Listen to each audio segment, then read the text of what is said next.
Yo, guys, I hope you're well.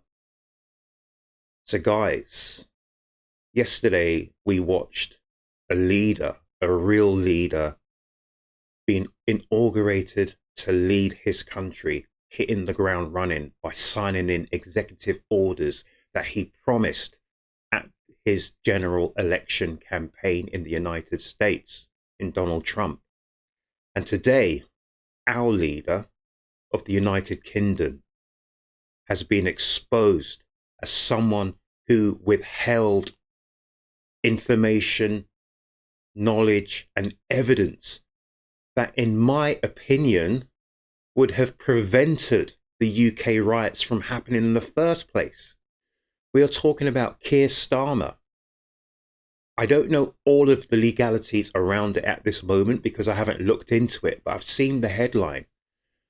So the three young girls who were murdered in Southport at the end of July by Axel Rudakubana, I literally and honestly believe that there would have been no riots in the UK if the government had come out and told us that this was a terrorist attack.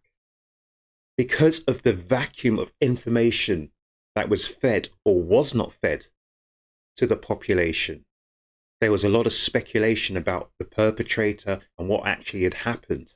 But if the government had told us that there had been a terrorist incident which involved the murders of three young children, I am positive that there would have been no riots whatsoever in the UK. In America, in the New Year incidences, where we had the person who blew themselves up in the Tesla car and the guy who crashed into the crowd in, was it Louisiana?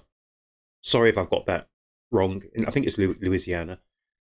They immediately investigated and tried to correlate if it was a terrorist attack or not. So I don't know why they didn't do it here in the UK. And what transpires is that this guy, Axel Rudakubana, had been referred 3 times, not once, not twice, but 3 times to prevent.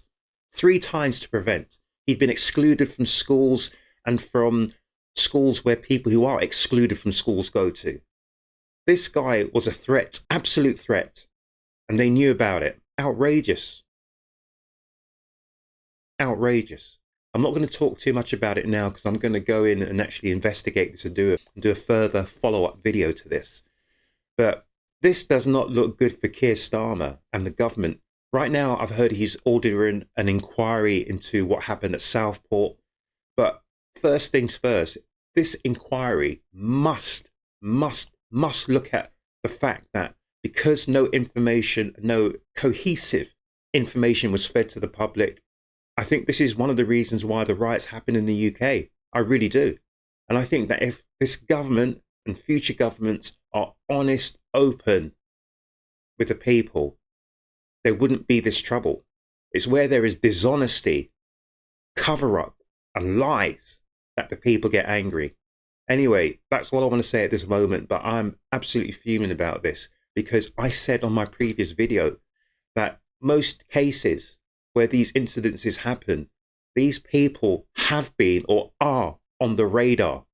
They are on the radar. They are known people, perpetrators, known offenders, or known to want to become offenders. This must never happen again. They need to fix up, look sharp, and act quick. Guys, make certain you look after yourselves, you look after each other. Please subscribe to my channel here at Tornit TV.